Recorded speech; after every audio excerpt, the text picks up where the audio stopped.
प्रकारे यांच्या प्रति मी विनम्र अभिवादन करते. आपल्या आजच्या प्रमुख पाहुण्या आदरणीय मनीषा कोटकर मॅडम, शाळेच्या मुख्य विकास अधिकारी आदरणीय नमिता मॅडम, मुख्य गट समन्वयक आकाश सर, माध्यमिकचे पर्यवेक्षक श्री चव्हाण सर आणि प्राथमिकच्या पर्यवेक्षिका आदरणीय दीपा मॅम आणि माझ्या प्रिय विद्यार्थी मित्र आणि मैत्रिणींनो, तसेच शिक्षक व सहकारी इतर कर्मचारी. ज्या भाषेचे संस्कार तोंडावाटे शब्द फुटण्याच्या आधी आपल्या कानांवर झाले, त्या भाषेची नाळ ही नुसती कानाशी जुळलेली नसते, तर ती प्राणाशी जुळलेली असते. शरीरातून रक्त व्हावं अगदी तसे आपल्या व्यक्तिमत्वातून आपली भाषा राहत असते. मनाचं पोषण भाषा करत असते. त्या पोषणाचे पहिले घास ज्या भाषेतून मिळतात ती आपली भाषा, ती मराठी भाषा. आज आपण सर्वजण इथे मराठी भाषा गौरव दिनानिमित्त इथे जमलो आहोत आणि कवी कुसुमाग्रज यांनी मराठी साहित्यावर अधिराज्य गाजवले आहे. अगदी त्याचप्रमाणे अमृतासन अमोघ वाणी आणि संवेदनशीलता जपणारी सिद्धहस्त लेखणी ज्यांना लाभली आहे असे हरवणारी व्यक्तिमत्व म्हणजे आदरणीय मनीषा कोटकर मॅडम आज आपल्याला प्रमुख पाहुण्यांच्या स्वरूपात लाभले आहे. आणि अशा आदरणीय व्यक्तीचा परिचय करण्याचं सौभाग्य मला लाभलं आहे, याचा मला अत्यानंद होतो आहे. मनीषा मॅडमचं जे शिक्षण आहे डीएडचं प्रशिक्षण त्यांनी शासकीय अध्यापक विद्यालय जालना येथून पूर्ण केलेलं आहे. बीएडची डिग्री त्यांनी Tanzeer college of education Sambhajinagar इथून मिळवली आहे. तसेच एम.एड मराठवाडा शिक्षण संस्था मौलाना आझाद छत्रपती संभाजीनगर इथून पूर्ण केलेले आहे. कलेतील स्नातकोत्तर पदवी म्हणजेच एम.ए त्यांनी इंग्रजी व समाजशास्त्र या 2 विषयात मिळवले आहे. स्वामी विवेकानंद विद्यालयातून त्यांनी मिळवले आहे. तसेच मुंबईच्या आदित्य बिर्ला विद्यापीठातून त्यांनी PGDGE अर्थात post graduate diploma in global education हे शैक्षणिक प्रमाणपत्र सुद्धा त्यांनी प्राप्त केलेलं आहे. जालना येथील जिल्हा परिषद शाळेत त्यांनी 2 वर्ष अध्यापनाचं कार्य केलेलं आहे. गेल्या 15 वर्षापासून त्या स्टेपिंग स्टोन्स या शाळेमध्ये हिंदी व मराठी विषयाचे अविरत ज्ञानदानाचं कार्य त्या करत आहेत. सध्या तिथे त्या हिंदी विषयाच्या एचओडी म्हणून गेल्या 3 वर्षांपासून त्या कार्यरत आहेत. केवळ अध्यापनातच नव्हे तर साहित्य क्षेत्रातही मॅडमची कामगिरी उल्लेखनीय आहे.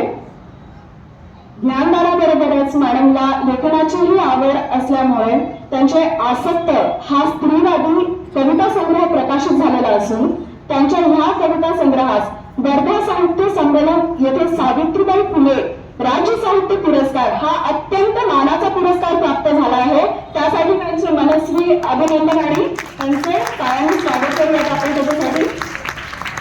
तसेच द 21st सेंचुरी इमली डिकेन्सन अवॉर्ड हा अतिशय प्रतिष्ठेचा असलेला जो पुरस्कार आहे तो त्यांच्या अंतरंग या हिंदी कविता संग्रहाला प्राप्त झाला असून हा जो कविता संग्रह आहे अंतरंग हा Amazonवरही उपलब्ध आहे. तसेच अजूनही ही वृत्तचिन्हातील कविता संग्रह असून तोही वाचकाच्या पसंतीस उतरलेला आहे. आणि मॅडमला आपल्याला जर भेटायचं असेल या व्यतिरिक्त आजच्या व्यतिरिक्त तर आपण त्यांना युट्यूबवर सुद्धा भेटू शकतो, कारण काव्य अभिवाचनाचं एक युट्यूब चॅनल सुद्धा मॅडमचं आहे आणि अतिशय श्रवणीय अशा कविता त्यांच्या असतात. मी सुद्धा त्या वाचते ऐकते. तसेच प्रतिलिपी नावाचं एक ऍप आहे. त्या ऍपवर बऱ्याचशा कथा आणि कविता सुद्धा असतात. तर मॅडमचं जे लेखन आहे ते त्याच्यावर सुद्धा आपण प्रतिलिपी ऍपवर सुद्धा आपण वाचू शकतो. आणि आता मॅडमचे प्रकाशित झालेले साहित्य होते. आता प्रकाशित होणारे जे साहित्य आहे त्यांचा थोडक्यात परिचय असा आहे. सईचा प्रण एक आगळीवेगळी शपथ हा मराठी कथा संग्रह, आनंदमय हा मराठी काव्य संग्रह, कस्तुरी दृष्टकी हा कविता संग्रह लवकरच प्रकाशित होणार आहे. त्यासाठी मॅडमला आमच्या सर्वांकडून खूप खूप शुभेच्छा.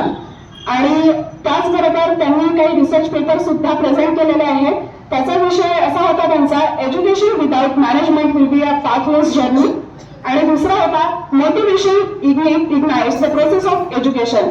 या 2 विषयांवर त्यांचं जे संशोधन आहे रिसर्च पेपर आहे ते प्रकाशित झालेले आहे. अशा या आदर्श शिक्षिका उत्कृष्ट कवी व लेखिका असलेल्या आदरणीय मनीषा मॅडमचे मार्गदर्शन आपल्याला लाभणार आहे. थोडक्यात मॅडमचं व्यक्तिमत्व माझ्या शब्दात व्यक्त करते. करीन सेवा वाग्देवतेची अखंड तेवते बात लेखणीची, अखंड तेवते बात लेखणीची. ज्ञानदानाचा झरा वाहत आहे, ज्ञानदानाचा झरा वाहत आहे.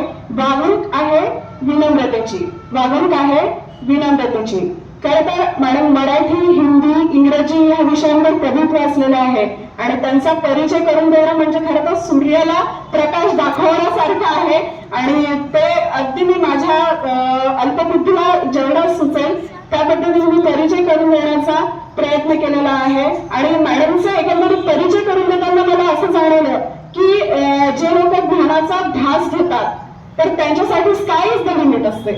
आणि म्हणूनच मॅडमच्या जे अनुभव असतील त्यांच्या अध्यापनातले असतील किंवा लेखन कार्यातले असतील तर आपल्यापैकी जे कोणी नवोदित लेखक कवी असतील त्यांना तसंच आम्हाला शिक्षकांना सुद्धा त्यांच्या अनुभवाचा जो आता त्याच्या मार्गदर्शन करतील तर त्यांचे बोल ऐकण्यास आम्ही नक्कीच उत्सुक आहोत आणि मॅडमचं पुन्हा एकदा स्वागत करतोय. एवढं बोलून मी आपल्या सर्वांची रजा